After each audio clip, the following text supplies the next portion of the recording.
How would you handle the trade debt? We wouldn't worry a whole lot about it. We'd have sound money. And when you have sound money and free trade, you don't worry about trade deficits. Do you know what the trade deficit is between New York and Texas? Nobody knows and nobody cares. If we don't have enough money in Texas, we have to quit buying. That's what would happen in the world if you had a sound monetary system, a gold standard where people couldn't create money out of thin air. The only time these trade deficits mean something is when you're on an inflated paper money system like we are today, and then they mean something. So if you have a gold standard, sound money, and free market, you don't even keep the records. If you spend too much money and you come up short, you got to go back to work and earn some money before you can buy things from Japan. It's too much welfare. We cut back on welfare. It's too much interest on the national debt. A sound currency would lower the interest payment. So we would balance the budget immediately at a much lower level. I think it would be the greatest thing in the world for the economy. What should government do? Protect our freedoms, have a strong national defense, look and take care of our borders, have a sound currency. So we want to have a protection of the general welfare, the general environment of free markets and ability to trade with each other and travel among the states. That was the responsibility of the federal government, not to run our lives and run everything in the economy and extend, you know, the Interstate Commerce Clause and the General Welfare Clause to do anything they want to do. That is what has happened. We need the government out of the way, but it should have sound money, low taxes, less regulations, and a sensible policy where we're not wasting our money overseas. What you have to do is restore sound money. You have to understand why you have a business cycle, why you have booms and busts. If you don't do that, there's no way you can solve these problems. And the booms and busts comes from a failed monetary system. The interest rates that are way lower than they should be encourages malinvestment and debt. And to get out of that, all this other tinkering, you cannot do that unless you liquidate debt. You don't bail out the people that are bankrupt and dump the debt on the people. The president's not supposed to manage and run the economy. The people are supposed to do this.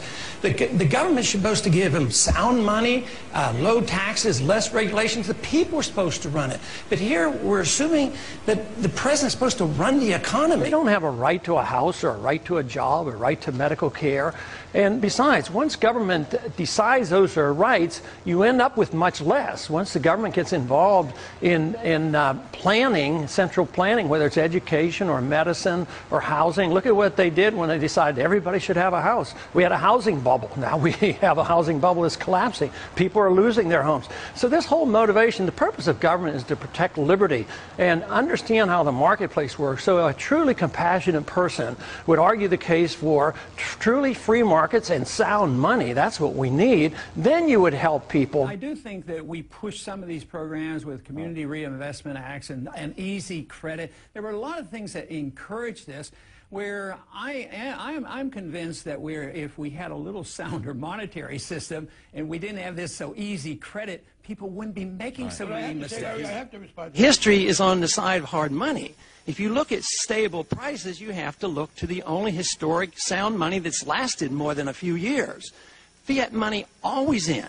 The way we get into this trouble is due to accepting some notions about money that are false. We have believed since 1971 that there should be no linkage of our money to anything sound as the Constitution mandates. There should be no linkage of the dollar to gold or silver, which then gives the Congress the leeway of spending endlessly. Deficits don't matter. We can tax and we can borrow, but if we still don't have enough money, we can depend on the Federal Reserve just to print the money. Next book came out this week, End the Fed, and we're having a lot of excitement surrounding this. And I've had a lot of interviews on this. Today somebody asked me, what should I do in this country to improve our economy? My answer was very simple, end the Fed.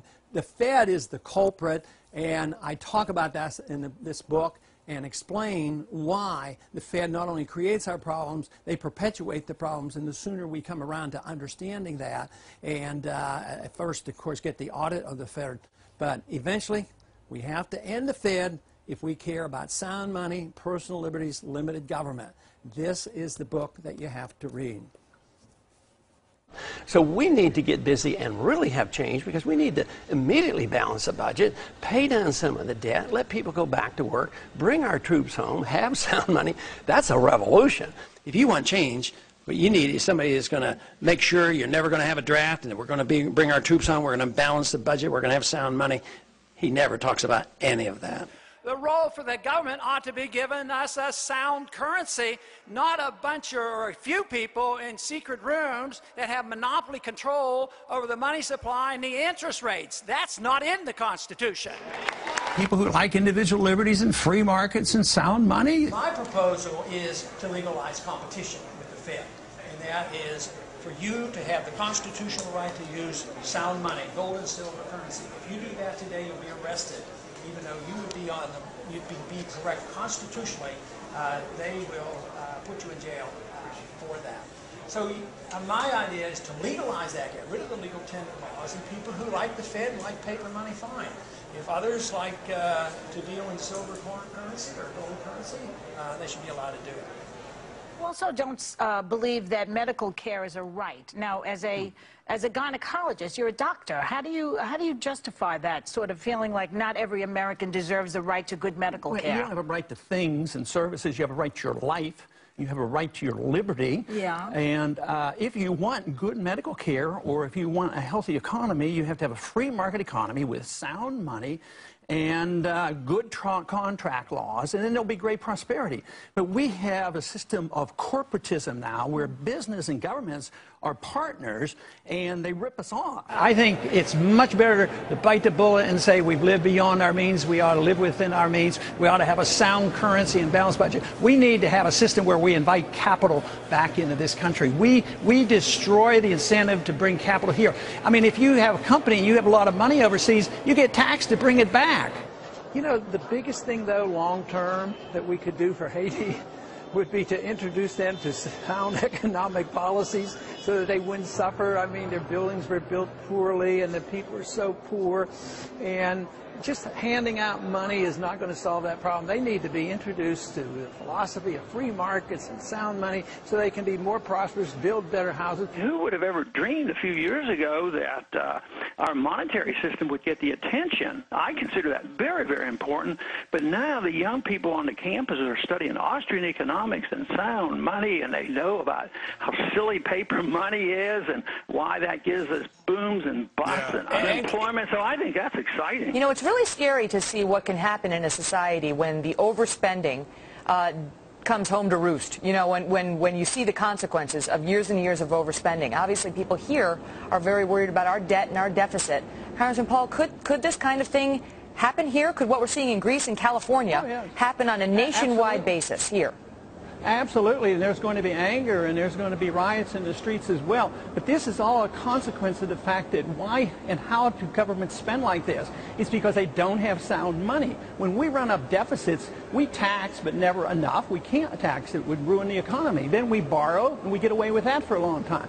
But we rely on the printing presses from the Federal Reserve to create the money, and that's where the problem is. Size up the Republican race for me a little bit. What do you think of Sarah Palin?